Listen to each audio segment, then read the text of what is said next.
34 Chinese vessels were moving at full speed, radar locked, engines pushed to maximum. They were certain they had found the mission. They arrived and found nothing. No Filipino vessel, no resupply convoy, no mission. Just open ocean. And far away, on the other side of the South China Sea, a resupply was quietly being completed. The men who led China's entire fleet to the wrong location were not soldiers, they were fishermen. The same fishermen China had been attacking with water cannons for years. For years, China's spies had been disguised as fishermen in these waters, tracking, reporting, feeding coordinates to a fleet always ready to intercept. The Filipino commander saw the pattern, and he knew exactly who could break it. Not soldiers, not warships. The old fisherman whose boat China had destroyed with a water cannon 6 months earlier. And while China's entire fleet chased a ghost mission, US and Japanese warships moved quietly into position around the real one. The people China thought they had silenced were the ones who brought China's entire fleet to its knees. The story of how that happened doesn't start with a military plan. It starts with a water cannon and a destroyed boat. Most people watching the South China Sea see only two things: a large Chinese vessel and a small Filipino boat. What they don't see is everything in between. Scattered across the water are hundreds of fishing boats. They look ordinary. They carry nets, equipment, flags. But many of them don't fish. They are part of China's maritime militia, a hidden surveillance network, watching everything. When a Philippine vessel leaves port, they see it. When it changes course, they report it. When it slows down or speeds up, China already knows. That's why Chinese vessels always arrived at the right place, at the right time, again and again. It wasn't luck, it was information. What China never considered was who else was watching, because the real fishermen had been there the entire time, watching the watchers. And one Filipino commander finally realized it. He spent months studying the reports, every failed mission, every interception, every perfectly timed response. The pattern was too precise. China wasn't reacting, they were being informed.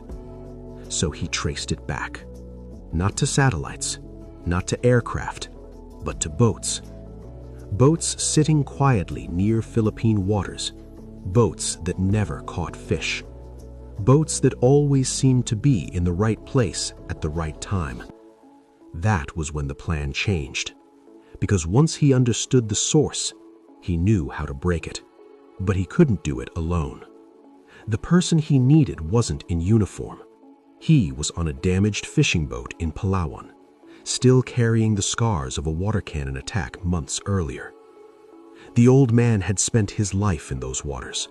He knew every current, every reef, every unusual movement. 6 months earlier, his boat had been hit, equipment destroyed, hull damaged, crew injured. He reported it. Nothing changed. So he repaired what he could and went back to sea, because it was his home. When the commander explained the plan, he listened, quietly. Then he asked one question. How many fishermen do you need? Within 2 weeks, the network was ready. Not soldiers, not intelligence officers, just 11 fishermen. Men who knew those waters better than any map. Their system wasn't complex. No encrypted military channels, just mobile phones, a WhatsApp group, and fishing radio codes used for decades, invisible to anyone outside their world. China had spent years building a surveillance system. The Filipino commander had just built one that could outplay it. But watching alone wasn't enough. To win, they needed something more. They needed to lie. China's system depended on trust in its own information, So the commander gave them exactly what they expected. A visible mission. A Philippine vessel leaving port. Slow, obvious, easy to track. China's militia saw it, reported it, confirmed it. But at the same time, the fishermen fed something else into the system. False coordinates. A ghost convoy. A mission that didn't exist. Moving in the opposite direction. Everything matched. Everything looked real. And China believed it. Admiral Chen reviewed the intelligence. Multiple confirmations. No contradictions. He gave the order. 34 vessels moved to intercept. Fast, coordinated, certain. They knew where the target was, or so they thought. On the other side of the South China Sea, the Filipino commander received confirmation. China had committed. Their fleet was moving the wrong way.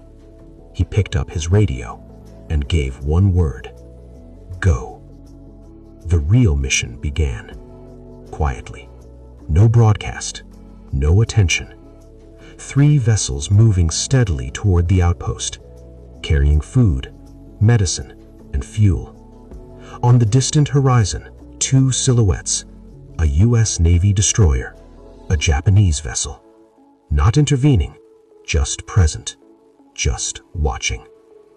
By the time China's fleet reached their target, there was nothing there. Empty water. No ships, no convoy, no explanation.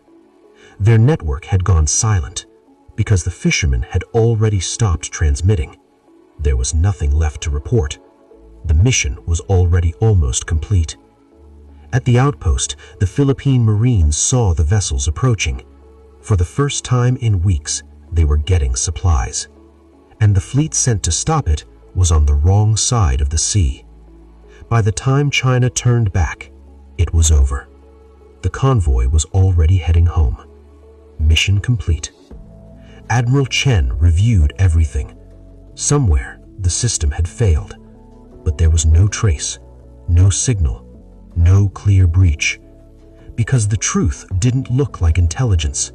It looked like fishermen talking. He closed the report. No official explanation, but everyone understood. They hadn't been overpowered. They had been outthought. Not by warships, not by technology, by fishermen. Days later, the old man was back at sea. Same boat, same waters. The damage still visible on his hull.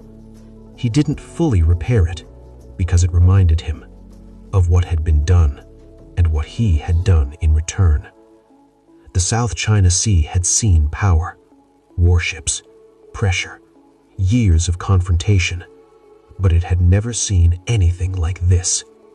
Because this time, the people who were supposed to be invisible changed everything.